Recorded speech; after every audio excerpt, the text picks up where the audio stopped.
Ready? So can we see my screen now? All right. Thank you, Trevor. Take it away. All right, thanks. Can you hear me okay? Okay, great. All right, so yeah, as Molly was saying, there's a lot of myths out there, unfortunately, about invasive species. And so one of them that I wanted to discuss that we hear a lot as managers is that invasive species are just arbitrarily decided. You can go ahead and change the next slide. That they're arbitrarily decided.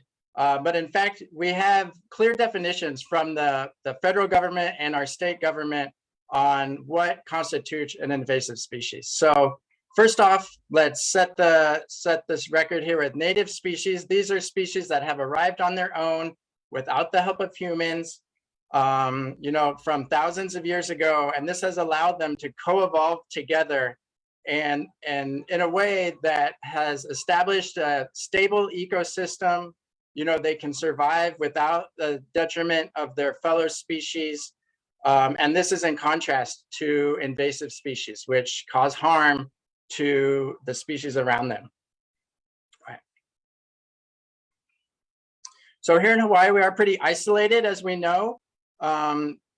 Historically, the three M's, the three ways that species came here naturally is the makani, the wind. So small seeds that were able to blow high up in the atmosphere and land here. Manu, or wings. So obviously the bird species that could fly directly here, but also more importantly, all the little insects that can fit in their feathers and drop off here, or seeds that are in their digestive tract that are excreted here. That's another way. And then finally, we have the moana, or the waves, all the seeds and plants that can float, and animals too, that can float in the water over that huge distance and survive until they reach the shores and become established here. So that's the natural way, in contrast to invasive species where it's almost entirely human-mediated introductions. And so this is the definition that we have. It's a two-part definition.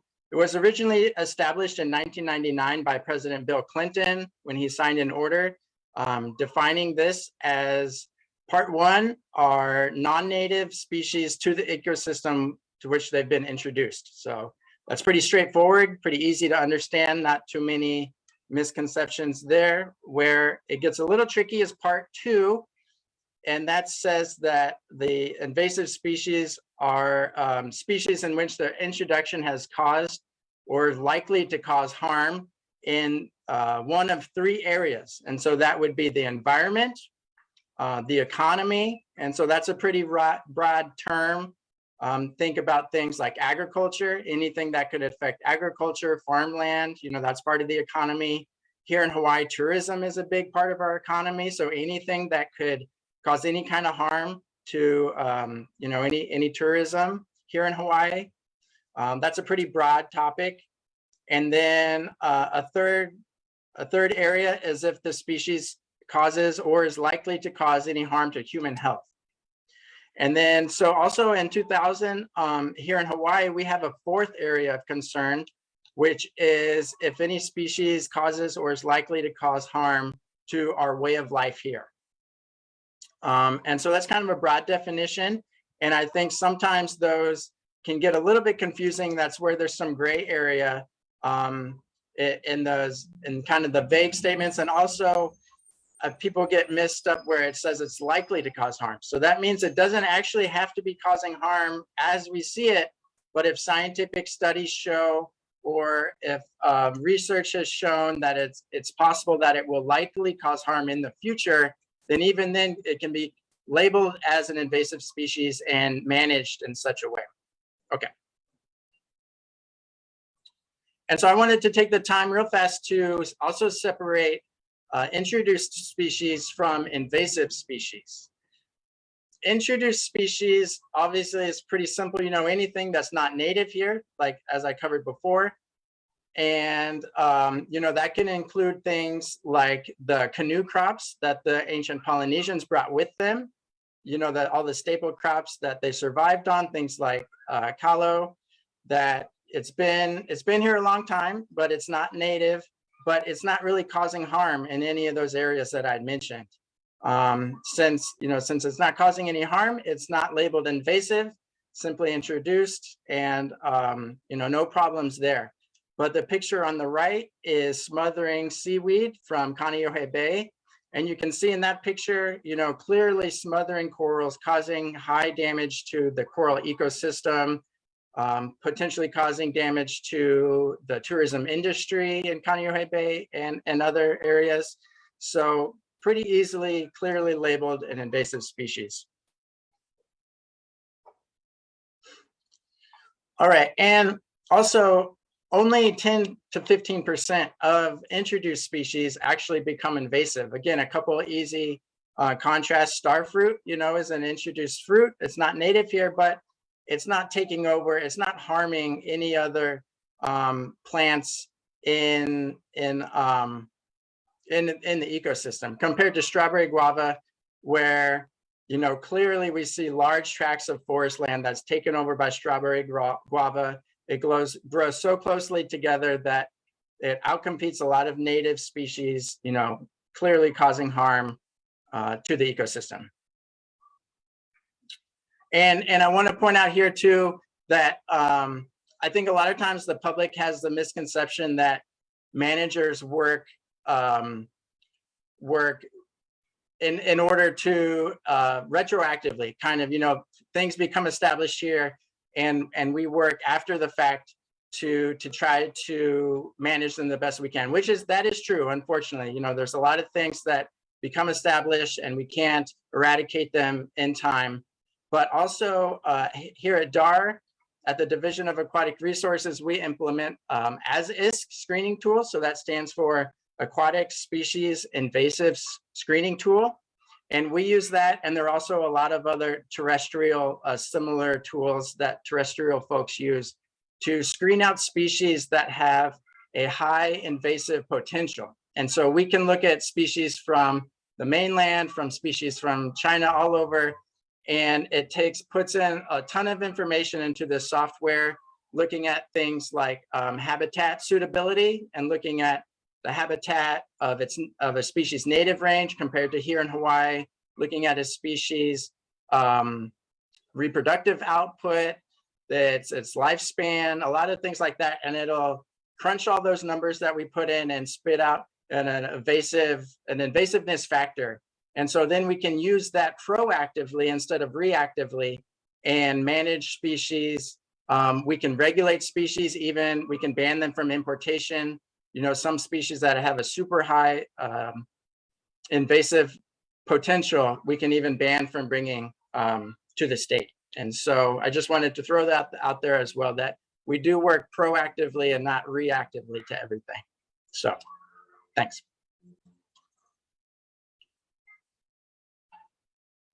Okay, so moving on to the next one that we hear a lot, because invasive species, as Trevor shared, things that came from another place that are not native to a place. And so we've seen this thrown out, that invasive species is a xenophobic concept. And xenophobia is a very real phenomenon. It's a human phenomenon where it's mostly referring to, when humans that are looking at populations of refugees or immigrants coming into an area, other groups of humans, and expressing bad feelings about that, or being unkind. And sometimes I see this a lot with journalists or magazine writers. Sometimes they'll take that concept of xenophobia and they'll project that onto invasive species work and say, well, that's just an extension of xenophobia, that you just don't like things from other places.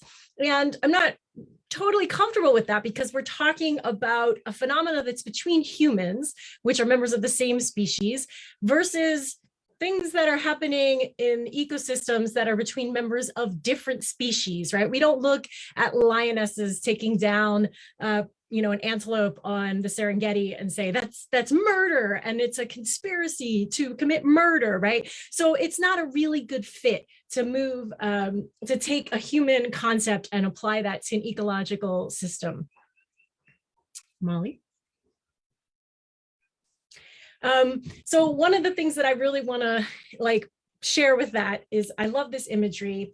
I'm going to use the spotted lanternfly as an example. If we really want to think about how these incoming forces are, it's not so much comparable to refugees or immigrants, it's really comparable to invaders, conquering forces, bullies. And that this imagery, which comes from Pennsylvania, really captures this idea so well. We found this in a newspaper, and it's referring to the spotted lanternfly. Obviously, this is not a picture to scale. That would probably be much bigger news. But this is an insect that's native to China, that it was introduced into the East Coast within the last 10 years, and it has really taken over. So if you look at that image that's in the lower left corner, you just see spotted lanternflies all over that tree. And that's what people were experiencing and are experiencing. They're coming out of their houses and there's spotted lanternflies covering trees, covering their cars, covering houses. They're all over the sidewalk. People are like stomping on them. They really had that sense of an invading force just coming in and disrupting things and taking things over and changing the way that things are. And that's really, if you're going to compare any kind of human experience, it's much more the, invasive species, the word invasive is not an accident. It's much more the experience of being invaded upon.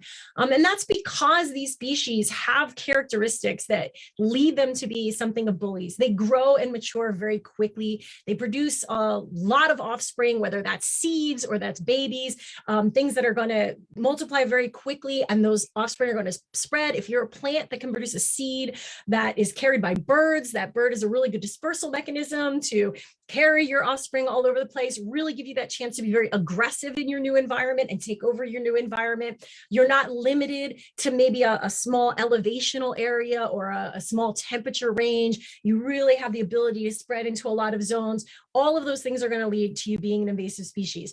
So, I really thought this was a great image to give people that sense. We don't have the spotted lanternfly in Hawaii yet. So, but we are worried about it getting here. So number one, if you see anything that looks like this, take a moment to look at that bug so that if you do see that in Hawaii, you know to report that, 643pest.org very quickly. And also, I think what's really important about this is that is the city of Philadelphia, my hometown. Go Eagles. Next slide, Molly. That really fits into this other sort of sense of, we hear this a lot. You don't like it because it's not native. And when you're saying, oh, you don't like it because it's not native, that implies that there's only two categories, right? There's only, it's either native or it's invasive. But that again misses that whole category that Trevor brought up, introduced species, right? Sorry, I lost my place here. There's a third category, introduced species. Molly. Sorry, we're not changing our own slides, so. Oh, there it is, okay. Sorry, I missed the cue. I'm sorry. That's okay. I'll spend more time. I was so riveted. I was like, go Eagles. Sorry.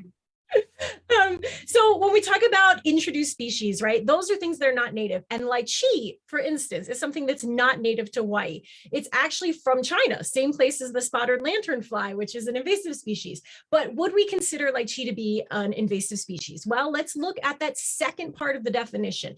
Is lychee harming the environment? Do we see it going out into the forest and preventing POA from growing, preventing ohia from growing? No, we don't.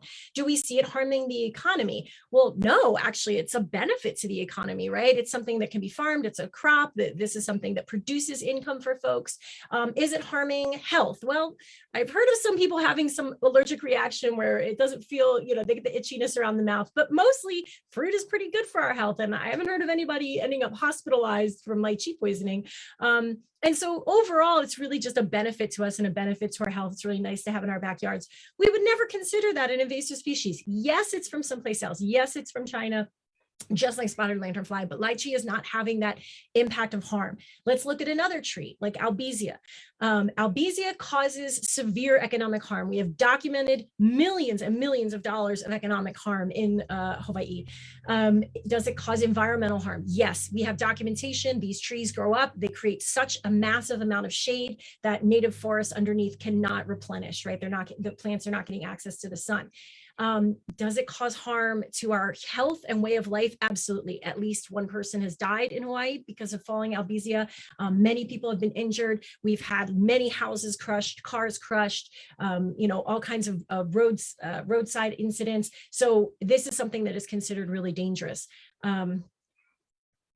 And when we think about all of the things that people sort of say, oh yes, I'm okay with that invasive species being treated, those are generally things that fall into those last two categories, right? Things that cause economic harm or things that cause harm to health. You don't hear a lot of pushback or people saying, well, that's just a xenophobic concept when we say, well, we want to get rid of semi-slugs or we want to try and control semi-slugs, which are the main carrier for rat lungworm disease. And the reason why is because that's such a serious impact to health. And we know that that's something that has to be controlled. The first evil guy up there doesn't look too evil. That's fruit flies. Fruit flies are probably one of the most expensive economic impacting invasive species in Hawaii. Cost probably at this point about $400 million a year directly for Hawaii to control fruit flies. And it prevents our farmers from being able to ship a lot of food over to the mainland. So these are, little fire ants there in the middle, also causing yields to drop, also impacting farmers because now there's added costs for control. All of these species are something that we can look at and we can agree, hey, these guys need to be controlled. They're just causing too much harm. But a lot of times when we get into sort of, some grayer, fuzzier areas, it's because people will look at something and say, oh, well, I like that, or I see a benefit. I mean, you can look at albizia and say, hey, that's a beautiful tree. If you look at it against the, the horizon, it has a very beautiful profile. It's a very nice looking tree. So sometimes you can find something in a species that you like. It doesn't mean that it's not an invasive species because the key part of that definition is harm. Is it causing harm? And in the big picture, we have to weigh any potential benefit that might be received against any harm that might be caused.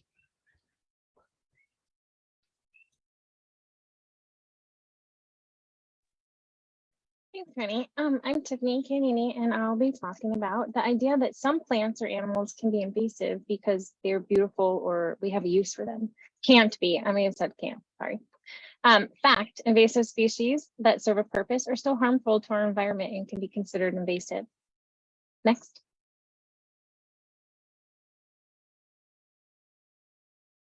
Most invasive plants in Hawaii, about 90% of them were brought here intentionally by humans because they wanted to use them for some reason. Unfortunately, they were usually brought here without knowing the consequences of the introduction and that they would ultimately be invasive here in Hawaii and have negative impacts. Some examples of that could be invasive plants were brought here for horticulture because people admired the way they look, fountain grass, Himalayan ginger, or the way they smell, night blooming jasmine, Himalayan ginger again, or because they could provide shade or even ground cover for your yard. They're also intentionally introduced because of their edible fruit, strawberry guava, for example, or as forage for livestock, guinea grass. I don't think that's on here though. So all these plants are introduced because people found a desirable trait within them. Next. Let's look at strawberry guava as an example of bust a few myths while you look at it. First misconception is that strawberry guava might be native. It's actually native to Brazil and introduced by people in many places around the world, as you can see in this map. That green dot is where it's native in Brazil.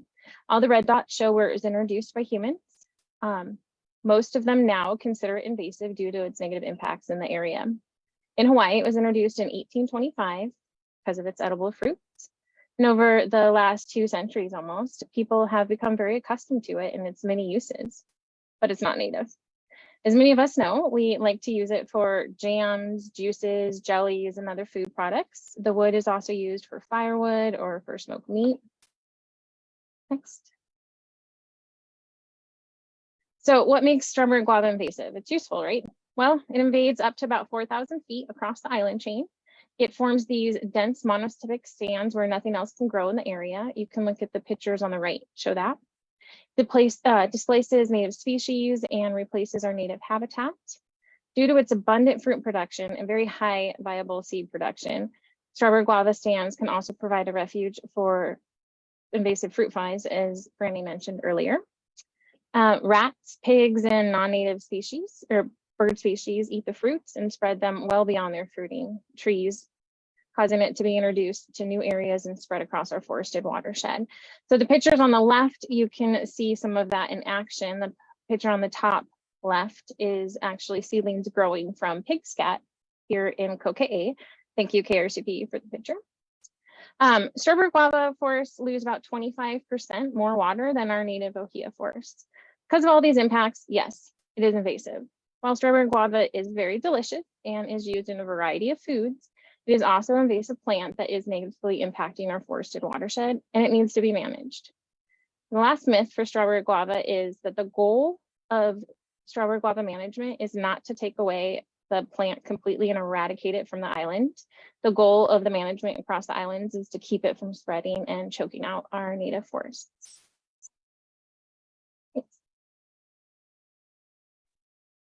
Thank you, Tiffany. And I'm Kim Rogers, and I also work at Kauai Invasive Species Committee. And I am here to bust a myth that goes, it's not in my backyard, so I don't have to worry about it.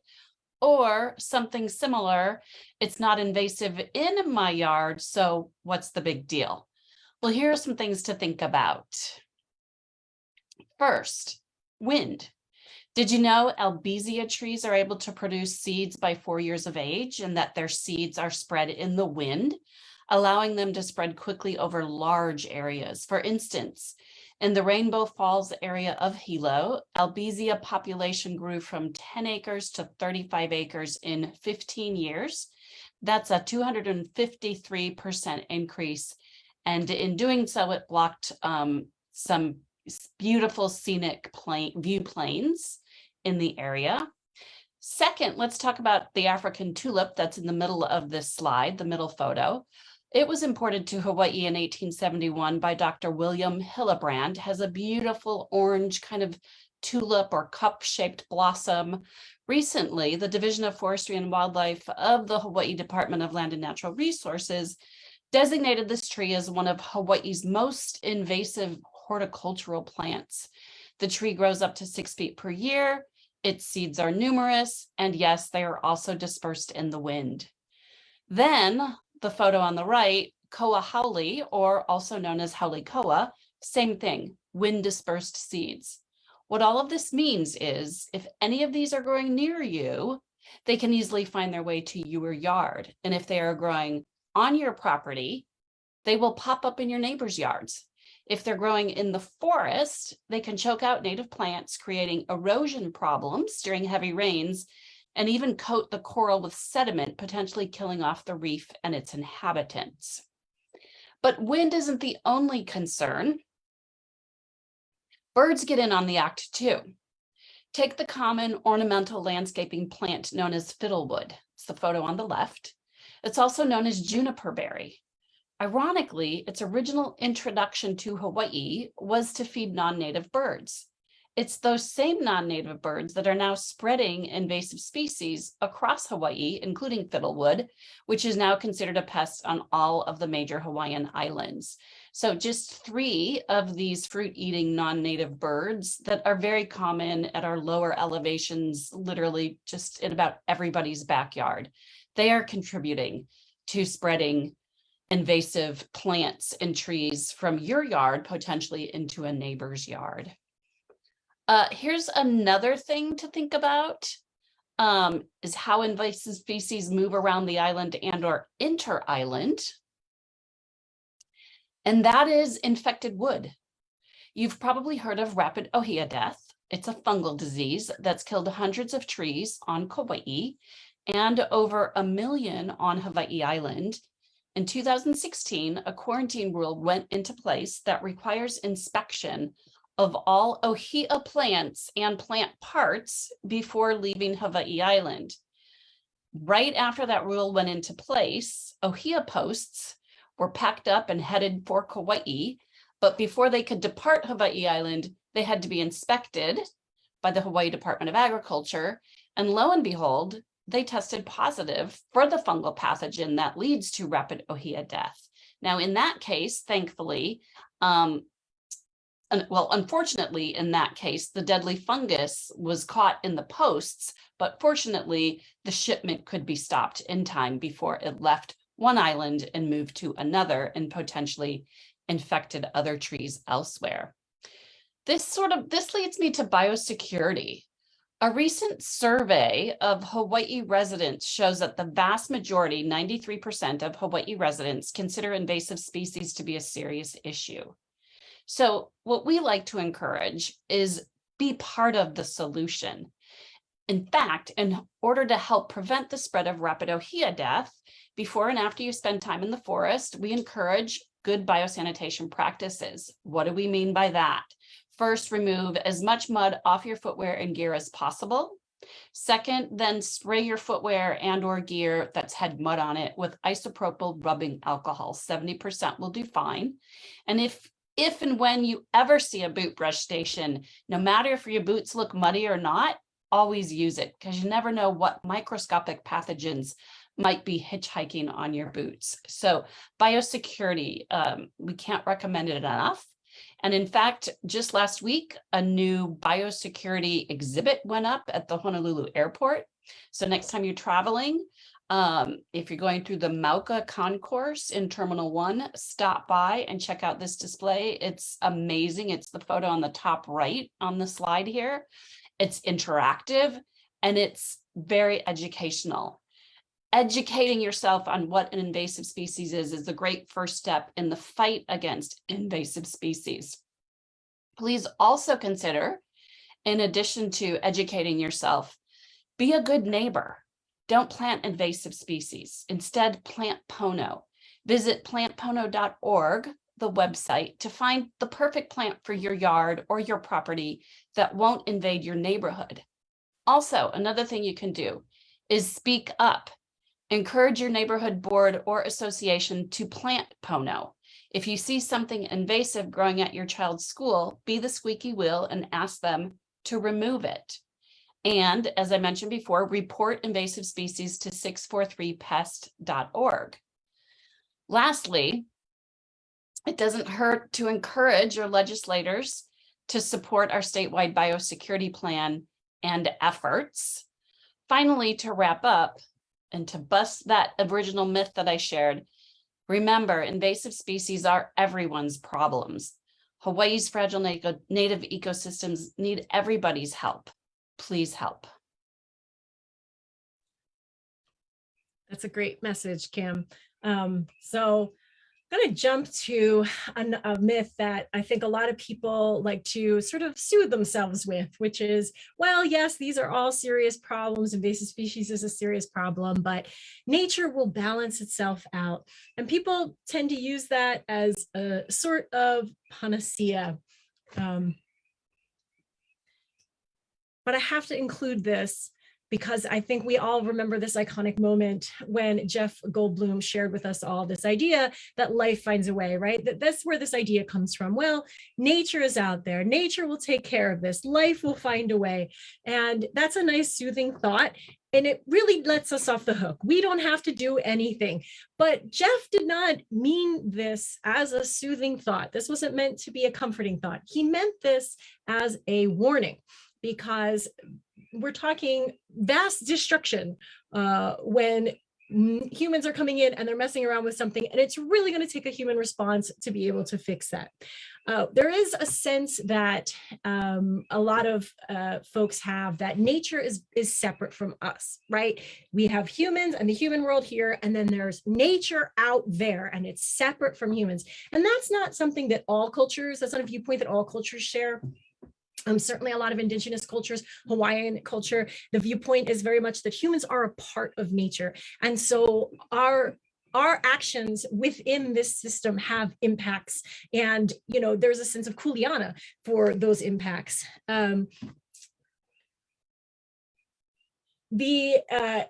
think the inclination to think nature will take care of it really comes from that sense of worldview. But we've been messing around when we have been taking things and moving them around the world in ways that are not nature, not natural, not part of nature. Unfortunately, that can have really severe impacts. So when you look at something like, we've all seen on the news lots of information over the last few years about wildfire, right? Wildfires are getting worse across the United States and across the world. And so when we look at this, this is just one, I'm going to talk about one grass, one invasive species. A lot of people don't realize it's not just climate change. Invasive species are a huge contributor to wildfire around the world. And picking just one grass that's invading in Western North America, cheatgrass. Now, this grass came in, it's very different from the grasses that were there. If you look at that map in 1988 versus 2018, really what you're looking to see is you're seeing as things turn, yellow, orange, red, there's more and more of this grass moving in. And why is that a problem? Well, there was already grass in that area. There were already grasslands that were adapted to wildfire, but those wildfires happened every 60 to 100 years, right? That leaves a lot of room for recovery in between. And the species that were burning, they were fire adapted, but they're perennial grasses. And anybody who's a grower knows your perennials come up year after year, right?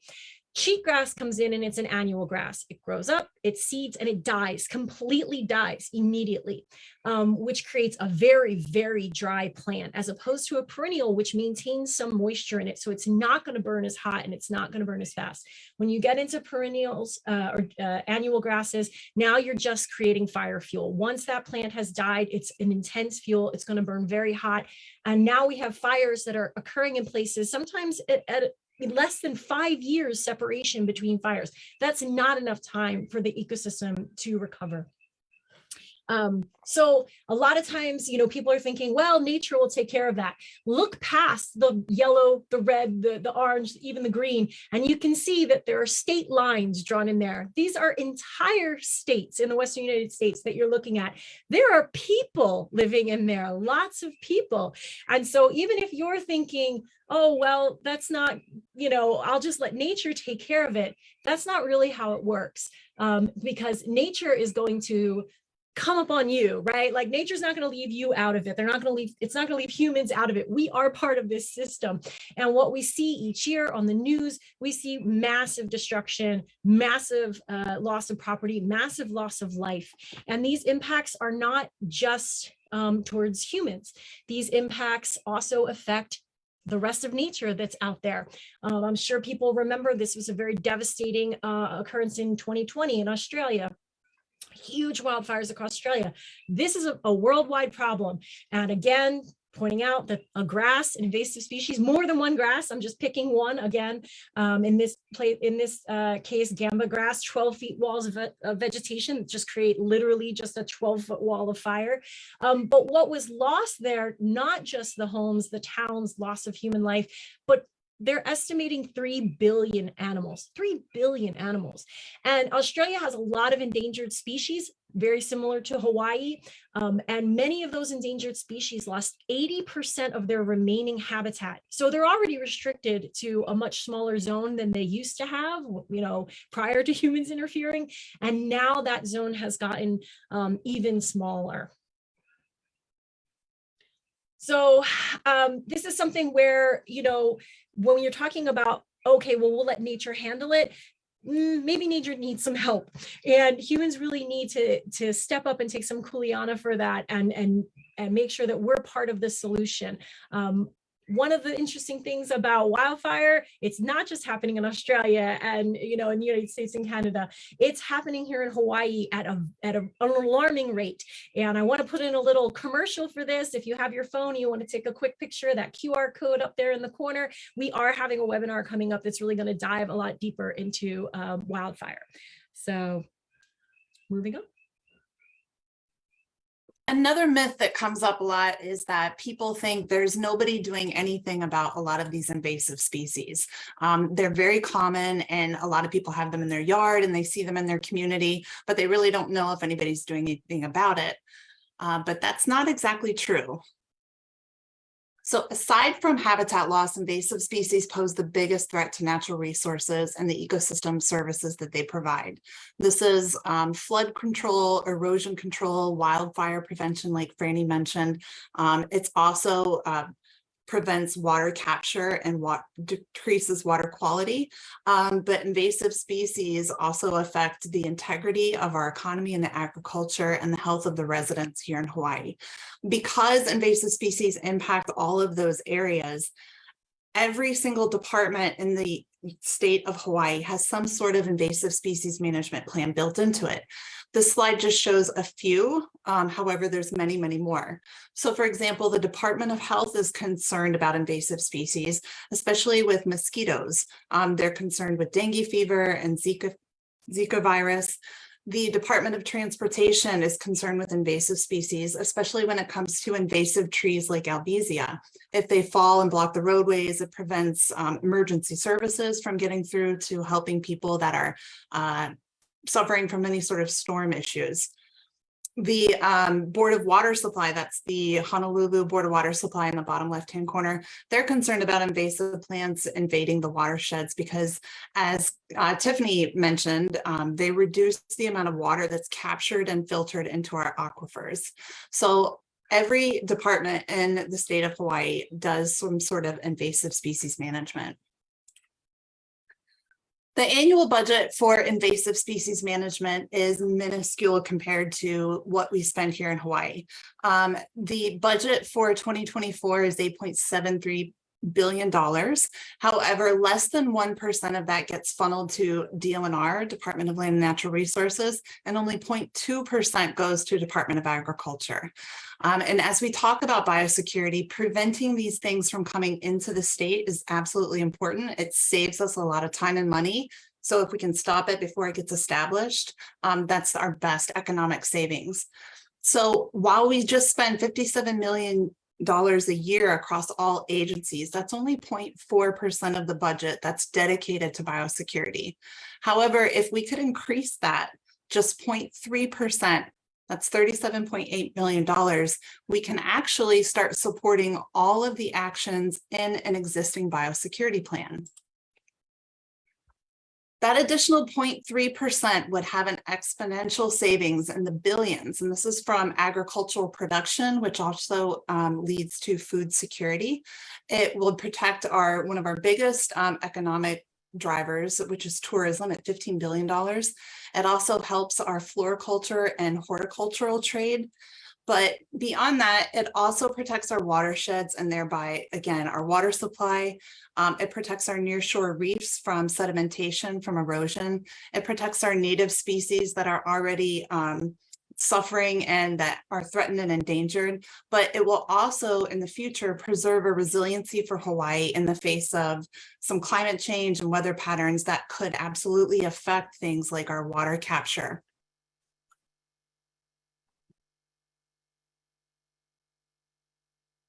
Is it true they don't know what they're doing? Aloha, I'm Tia Penniman with the Maui Invasive Species Committee, and I plan to unpack some of the thoughts behind this myth. Let's start with who they are, because there's often a disconnect, an idea that some random people in an office somewhere are deciding what's invasive. Erin highlighted a lot of the agencies and organizations involved in the work. I want to highlight the folks who work in the field, tracking down plants, ants, frogs, snakes, and even mosquitoes. They're inspectors at the ports and harbors. Many have degrees in botany or education or wildlife management. They include folks who are experts at identifying tiny insects and rare plants. They collect data and make maps. They share information in classrooms and at public events. And they also include community members who give their time, talent, and treasure to help do the work. Let's talk about targets. We heard from our earlier speakers about some of the distinctions between introduced and invasive species, but how do they pick what to work on?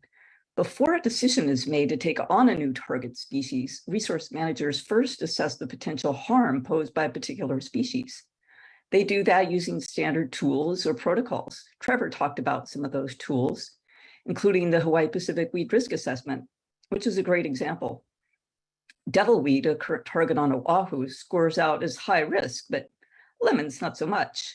This kind of tool can be helpful when we need to evaluate a species that is new to an island.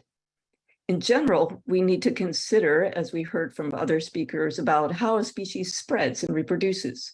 Does it fly far and wide like a rose-ringed parakeet, or not really, like a little fire ant?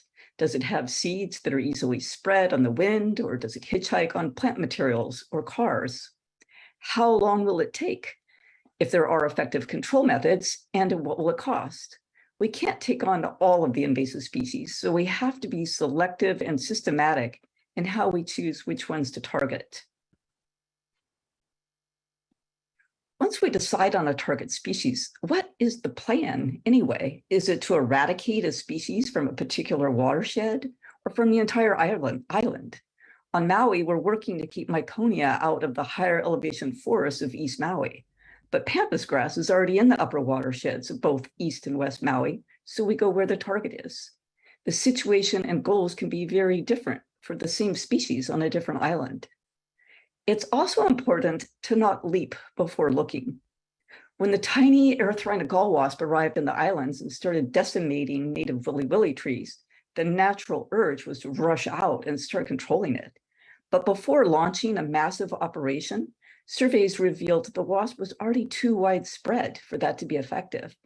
And instead, entomologists from the Department of Agriculture and University of Hawaii headed to the native range of the invasive wasp, where they found some promising natural enemies.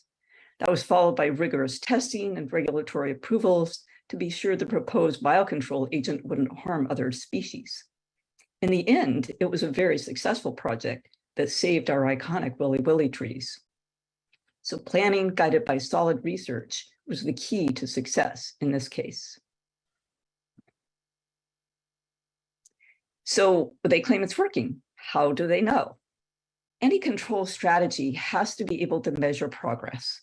For Miconia, the aerial applications of herbicide-filled paintballs has proved to be efficient and effective for control of outlier plants. By tracking changes over time, Dr. Leary, who developed the technology, was able to show a steady decline in the density of Miconia over 9 operations.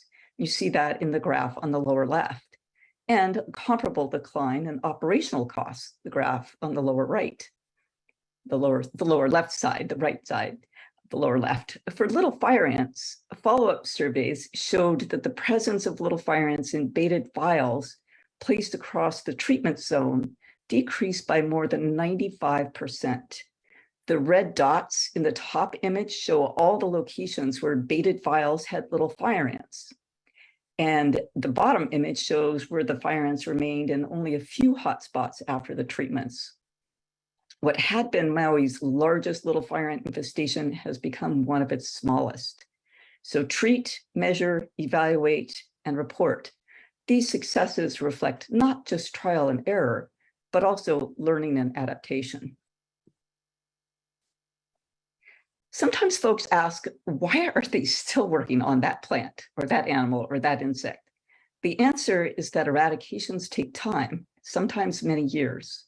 As the island-based invasive species committees and their partner agencies rack up success stories, invasive species professionals in Hawaii are developing new innovative strategies, ones that are being shared with partners across the state, the Pacific region, and even on the continent.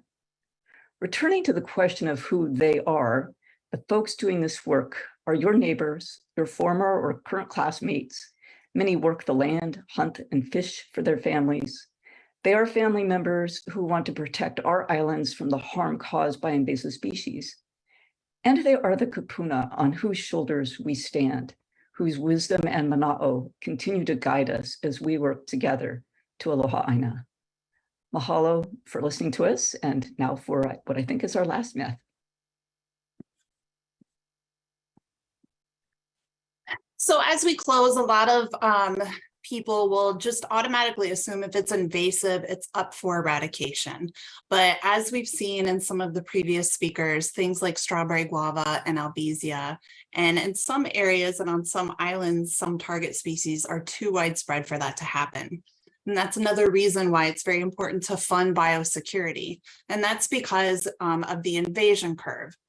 The invasion curve is something that's generally used to show how invasive species impact over time. As we look at this graph, you see that there's really 4 sections. There's prevention, eradication, containment, and management. And as the invasive species spread, and they spread across either an island or a state, the cost of managing those invasive species goes up. And that's also something that land managers have to contend with. Do we have the resources? Maybe. If we do we have the tools to do it? Sometimes the tools just aren't available. So this is something that has to be considered when talking about invasive species management. Not everything can be eradicated. Some species are actually beyond the point, and that's that red bar. We call it the point of no return, but it doesn't necessarily mean that it's still not going to be managed. Unfortunately, this point of no return is usually when the general public realizes it's a problem, because that's either when you're getting stung in your yard or you're weeding plants in your backyard. However, if it had been caught earlier, we might have been able to eradicate it. But some of these plants have been here for 200 years or more, and they are at that point of no return. So then you just get to the point where you just try to either live with it or you control it locally. Most people in Hawaii participate at some level in controlling invasive species, whether it's you controlling roaches or ants around your house or any other invasive insects, or weeding your garden of invasive plants that are choking it out. So while most invasive species are too widespread for an eradication, that's that complete removal, they can be managed to protect the last of our remaining forest. Only about 10% of our priority watershed forests are currently protected. That means that they are either fenced in and invasive species removed so that we can maintain the ecosystem for those services that they provide us, like freshwater and erosion and flooding control. Also, if we can protect more of these watersheds, we can protect the endangered and threatened animals that are in there. We can also protect our agriculture, farmers, watersheds, and the nearshore reefs. So while a lot of these invasive species are widespread, it's not too late to continue to work on them. Much damage has been done, but there's still a lot out there to protect. Control efforts are happening all the time in our natural areas. Protecting priority watersheds and the habitats of threatened and endangered species is actually the tier 1 of invasive species management triage. When we have limited resources, you have to protect what's already intact. So protecting these watersheds is also going to increase our economic and agricultural sustainability. It's going to help resiliency to future climate change and weather patterns, and it's going to preserve Hawaiian cultural connections to our place.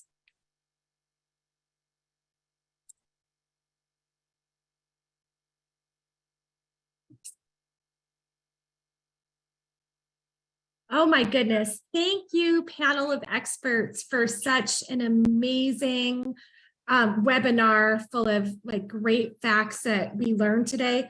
$400 million a year on fruit flies, all the work we do on Hawaii Island and hopefully other islands, preventing semi-slugs for coming into our homes and landscapes and water catchments. Planting invasive species in our yards is like biological pollution for our neighbors.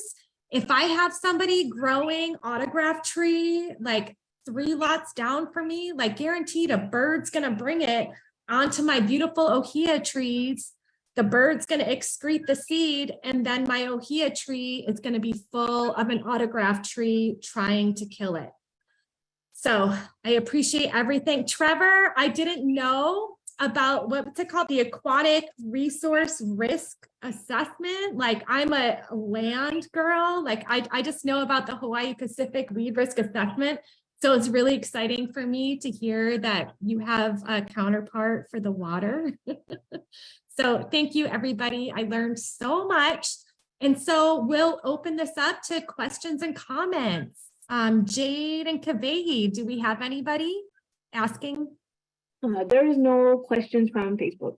Well, good. Everybody explained everything. Clear, clear, clear.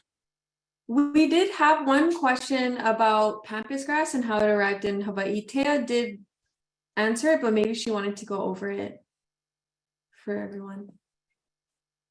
Sure, yeah, just when did it arrive? I know from Maui, I'm not sure for the different islands. By Maui, it was first detected in around the mid 80s by Lloyd Loop, and then some of our other conservation greats noticed that it had been spreading further up country into Haleakala National Park. It's one of those species that can exist pretty much anywhere from the shoreline all the way up to dry areas. It likes it wet. especially like wet, it easily invades disturbed areas. So if there's any kind of like a landslide or areas that pigs root around in, it readily establishes. So ecosystem modifier, it makes it a bunch grass, so it has these giant plumes and can easily spread. And then also it's another one of those species that can fuel wildfires as well. I know in California with pampas grass, like once a fire comes and it goes up those plumes, the fire and the wind can actually spread the pampas grass seeds for over 2 miles. It's a really hardy plant and hard to eradicate. Yeah, it has super sharp leaves, but it also the seeds, as we heard talked about before, about how different species are spread. The seeds can be spread by the wind several miles. That's how it gets from. And so it's such a pretty, like so many plants, it's so pretty, has those giant plumes. People want to make nice crafty things out of them, but yeah, that's how they end up in someone's yard, and then the wind comes and moves them from their upslope into our native forests. Speaking of pampas grass, I think that leads us into another important webinar that's coming up, Molly, that you're a part of, which is, right. Even though we've declared it eradicated here on Hawaii Island, we're always really on pins and needles about that and many other plants that could get here via the internet. And I know you're going to be talking about that. We are, and today I just looked it up. I typed in pampas grass seeds, and there's a lot of big box stores and also Etsy sites. I can bring them to Hawaii Island and plant them at any time. But it's a matter of all of us as a community.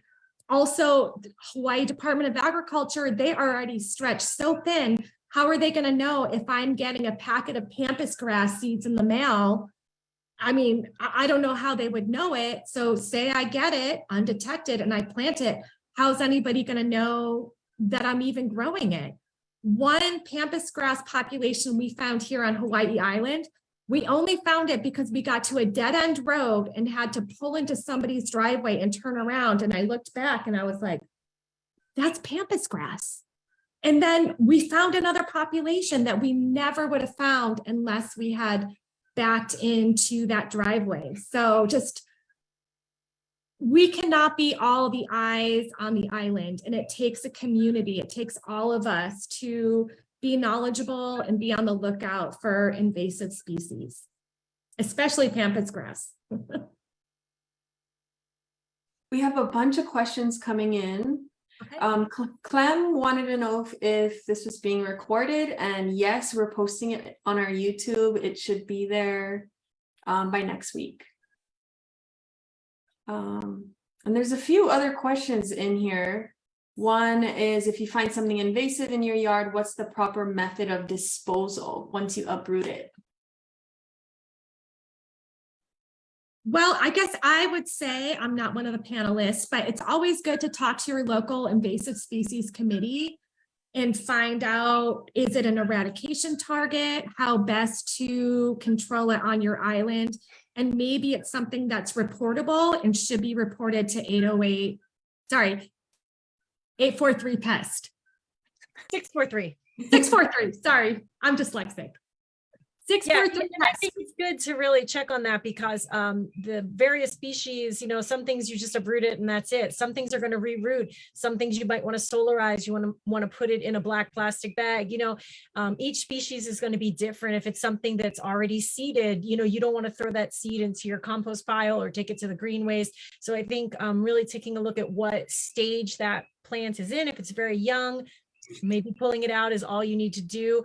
But being really conscious of that and reaching out to your local master gardeners, reaching out to your local ISC, reaching out to other, places that you can get resources from, that what would be the proper way, because each plant is going to have a different method of disposal that's appropriate. And just to pop in and add there, there's some good information on these very topics on some of the ISC websites. So just do some online Googling and looking. Yeah. We have a question for Trevor. It looks like, From Kimberly, what are the major vectors of aquatic invasive species and what can we do to prevent their spread? So I would say probably the two largest vectors, one would be biofouling and ballast water. In the shipping industry is a major problem.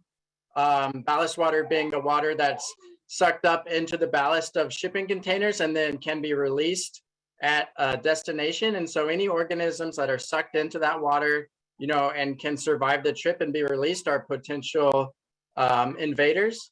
And then another large one for aquatic species is actually the pet trade and aquaculture and like home gardening plants. We were just involved in a big project on Kauai a few years ago, removing giant salvinia from streams in Kauai. And, that's just like a gardening plant that was released into the wild and became established. So one of the biggest things we can do is some of it is regulation, with the shipping industry, but something that you and I can do is just not releasing, pets. A lot of freshwater fish sometimes that we have in our aquariums can become introduced and invasive. So not releasing pets, not releasing plants, and those kind of things, it really does have an impact.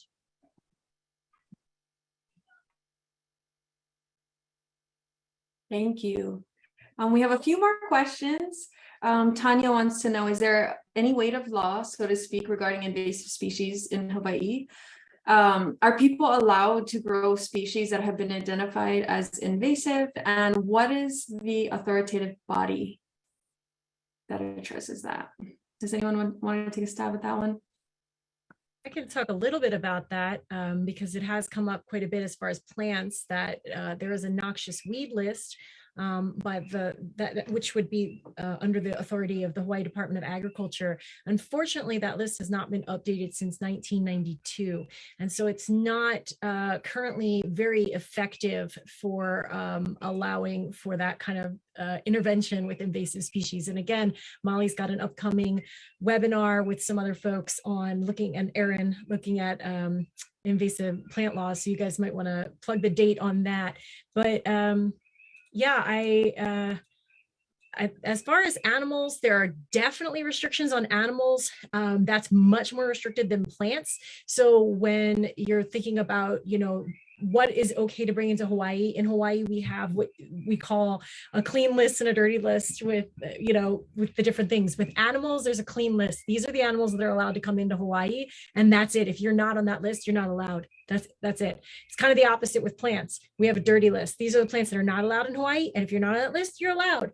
And it's not really working out great on the plant side, but there's a lot more restrictions on the animal side. And I do want to say that we have an animal industry webinar coming up as well on Valentine's Day around lunchtime, where we're going to be talking a little bit more about the people who inspect animals that are coming into Hawaii, looking for diseases, looking for ticks, looking for signs of other infections, and trying to keep us safe, because animals can also be a vector for bringing things into Hawaii. So it's very complicated. There is not one body that's responsible for that. There's different bodies that respond, and it would be a lot probably easier for all of us in Hawaii if there was just one list, but unfortunately it's much more complicated than that.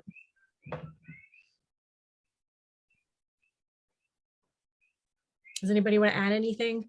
Molly, I don't know the date off the top of my head, but for people who are interested in the plant law stuff, I think it'd be really great for folks to sign up for that webinar. Yeah. Do you know offhand? Yeah, it's Thursday the 16th at 6 o'clock.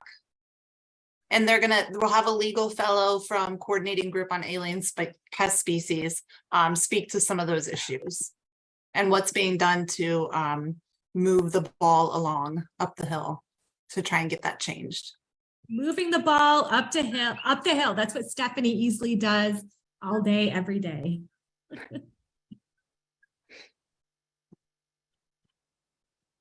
I just put the link in the chat for you folks that want to look at the different webinars that are being offered this month. You can go ahead and register for the Zoom links there. I haven't been looking at the Q&A. Someone asked if neonfish are present in Hawaii's freshwater streams? I know nothing about aquatic ecosystems. Yeah, that's a good question. I'm not exactly sure. One thing that while we're plugging things, and maybe I could check, we use iNaturalist, and I know that a lot of terrestrial people use it as well. It's a really great resource for us managers because if you're not aware of what it is, it's like a community organizing and data gathering site where if you see something in the wild, you can take a picture of it, you know, and post it of where you saw it, and you know, other people, you can identify it, or other people will identify it for you. And then we use it, especially with invasive species, to get a kind of an early jump, you know, a rapid response on things. And because we check it, you know, all the time, and if something comes up that catches our eye that's kind of unusual, we'll go check it out, or we'll send it, if it's on another island, we'll send a team to check it out. And so this is another great example. I can go on iNaturalist, just search the species and see if anybody else has seen it, you know, and has reported it, because there's so many more eyes out there from you guys, the public, you know, than we have. And so it's a really great way to just get a lot of data reported, you know, all over the islands. They're pretty well covered. And so, yeah, I can check that out. I 100% agree with you, Trevor. And we have been really diving into iNaturalist as an early detection tool for the whole state of Hawaii. We are so lucky with all this like community input, citizen science, and AI technology to help us like identify plants, animals, you know, aquatic plants, and find out where they are. And then instead of driving around, you know, the whole island, like what, every 10 years, like once a year, you get all the roads, we have people telling us what's in their backyards, which we can't even see if we're driving around. So that leads me into our other talk on February 28th. What the bleep is this plant at 6 p.m. And we will go over myths, tricks, and tips for plant identification, but we're really going to be featuring iNaturalist because it's a great citizen science platform. It's helped us immensely. So I'm glad you use it for aquatics as well. I think I can quickly answer Bob's question. He asked simply, are cats an invasive species? And yes, they are an invasive species. So if you go back to that definition, are they not native to Hawaii? They're not native to Hawaii. They are introduced. And do they cause harm? They cause extreme environmental harm. And, you know, we see that not just with direct predation on birds, on native birds. We also see that with the disease toxoplasmosis, which is killing our monk seals, our endangered monk seals, and having just one seal removed from the population is a huge impact when you're talking about a critically endangered animal. So yes, we do consider cats an invasive species. I am a conservationist and I work in invasive species, and I have 2 cats. So, you know, we also consider cats to be pets. This gets into really complicated issues when we're talking about animals. So what we really are trying to work on is a couple of critical issues. Keeping cats indoors, especially if you live someplace that is close to a shoreline where there could be nesting shorebirds. A lot, I'm gonna guess a bunch of us actually have cats. And spaying and neutering, right? Spaying and neutering your cats. This could not be more important. When I talked about how invasive species have certain characteristics, they mature very quickly, they get to sexual reproductive age very quickly, and they can create a lot of offspring. Cats just fit the bill so perfectly. And so making sure that, you know, you're keeping your cat contained, you know, build a catio, put a cat-proof fencing around your yard, especially if you're in volcano or someplace, you know, high elevation where there's birds, places like Kauai where, you know, there's all those shorebirds and nesting shorebird locations. This is a huge problem. So it's really up to us because we still want our cats, to manage those cats and make sure that we are not allowing them to breed and we're not dumping them. That is just also one of the worst things you see in Hawaii is people dumping cats. So there's a lot of human behavior that's intersecting still with this particular invasive species that could be much improved and probably improve that for the cats as well as the environment. Thanks, Franny. Okay, we have a few more questions. It looks like Tanya's dealing with a neighbor who's not as open to communicate or isn't available to communicate about the invasive species issue. How do you tackle that kind of problem where you're not able to connect with a neighbor? Anyone want to answer? That's a really hard one, Tanya. It's really hard to have one idea and have people like not even consider it or even understand it. And actually, Franny and I went to a 3 or 4 day conference in Oahu in 2015 about getting our point across to people that do not see where we're coming from. And I guess my main takeaway is put a chink in the armor. Start small, find something that connects you, and then slowly chip away at it. Because I'm sure, as you understand, people will not just accept facts. They're not just going to listen to you, but like slowly, maybe you can find a common ground, like Coster's curse. Nobody likes that. Or autograph tree. How hard is that to get rid of? I don't know. Or like if you live next door to each other, this is blowing into my yard. I can see it seeding on your yard and moving into my yard, but say it nicer, not like that. But I feel you and I understand. And sadly, that's part of the problem here in Hawaii is we have very limited regulation regarding the cultivation of invasive plants. My family's from upstate New York and my dad has an orchid business there. Every year he has inspectors come to make sure he's not growing these noxious weeds on his property. And it's a quick survey, but he gets a letter of recognition every year saying, good job, Fran Murphy. You're not growing invasive noxious weeds, but we don't really have the resources here in Hawaii. So I would just say, start small, find common ground, and slowly chip away at it. But we wish you the best of luck. It's hard. That's really great advice. How do you dispose of semi-slugs? Franny? Maybe you can answer that one. Well, I think the best way to dispose of semi-slugs is to keep a special slug jug. So what I like to do is like the old like coconut oil container, whatever container you can find, put some salt and water in there. 6 parts water, 1 part salt, I believe. And you can have some dedicated tongs or chopsticks.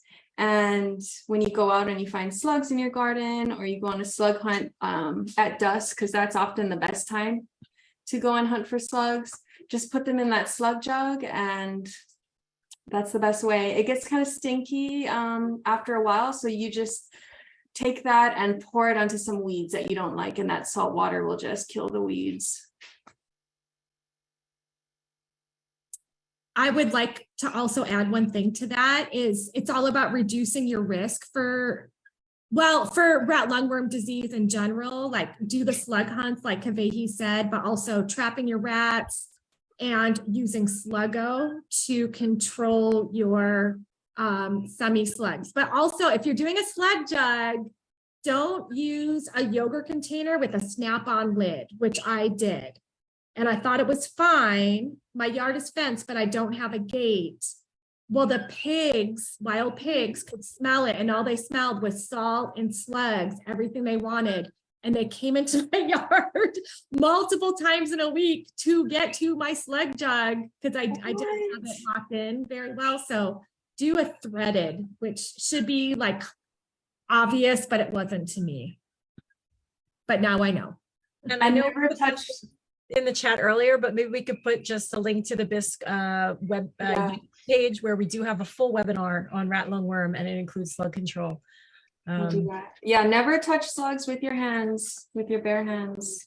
I see that someone was asking if the koki is still a problem. I don't know if you can hear my audio. Obviously, yeah, it's definitely very established here on the Big Island. But I was thinking maybe Taya or Tiffany, I know that you guys are still battling koki, and maybe you guys want to speak to what's going on your islands with koki. Yeah, go for it, Tiffany. Sure. We had a breeding population, rather large one, that was eradicated in 2012, but unfortunately, it still gets introduced from inter-island trade, and that generally we have to have a rapid response to go collect the 1 or 2 koki frogs herd each night, and that ranges from like 5 to over 2 dozen a year. So if you hear koki frogs, especially if they sound like what's behind Franny when she's talking, report that, and somebody will come out and catch them for you on Kauai. And yes, still a huge issue on Maui. We have a crew of about 10 different people at any one time, sometimes 15, that are battling koki. They're mostly limited to the one particular gulch and then the surrounding areas around that Maliko Gulch on our North Shore. And then, of course, they also get into different single frogs get spread to different locations. And so we do like Kisk does and go out and do those one-offs. But yes, very much still a problem for some of our islands where, like we talked about, you have to choose which things you can work on. There's no way that you could do that.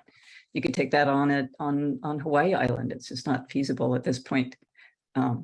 So, yep. And they also can help spread rat lungworm disease. So just something to be aware of. There are communities on Hawaii Island. We're not a total goner, the whole island, but Kohala, North Kohala, they are working so hard to keep them in check and not let them spread too much. Oh my gosh. There's he's probably 75 years old now, Hiram. He owns Kohala Kentia Palm Nursery. He like rappels down these gulches and sprays citric acid. But that was 3 years ago, but the community there is banding together and they're working really hard for the most part, but that's part of the containment strategy and like what the community is willing to do in what areas. And it's also something that I think about is that idea of who's carrying the burden for invasive species control. It's like everyone has weeds in their yard. Those are things that we don't want. They may not be, they're obviously may not be as invasive as some of the ones that we go after, but whenever there is a decision that's made to take on or not take on a particular species, we often don't think about, well, what does that mean? Who does that burden shift to? And that's one of the things that that the invasive species committees work to do, is to engage community members, whether I know, like you talked about, with where you have community groups controlling koki frogs, and we have that on Maui, or just folks who help out with different elements of like, hey, we're all in this together, and our teams can't be everywhere. So the more that we can engage the community in helping to do that, the better off we'll all be. Yeah, a lot of the times when we find new populations of different invasive insects, it's because we have people reaching out to us on Facebook and, through Instagram and things like that. So it really does take all of us to do this work. Okay, one more question. It's about what I think is the sweet potato bug Debbie's talking about. I have a blog from the Bisque page about this bug because we've been getting a lot of reports lately, a lot of people seeing this on their plants. So I'm going to put that in the chat and you can go in and learn more about the bug and how to control it. It's swarm season right now for the sweet potato bug. I did an event last Sunday and we had at least 10 to 15 people come up to ask us about it. It's a sweet potato bug. It's been present on Kauai since at least 1996, something about that time. They didn't officially document it here on Hawaii Island until about 2016, but everybody's noticing it right now. And I'm not sure if any of the other islands are finding it. It's a bug. It kind of like has fat thighs. That's a really easy way to identify it. I call it the thunder thigh bug. Yeah, that's a great name. I call it the fat thigh. Well, that's it for the questions. I don't know if any came in on Facebook. I don't think so. Nope, we're still good.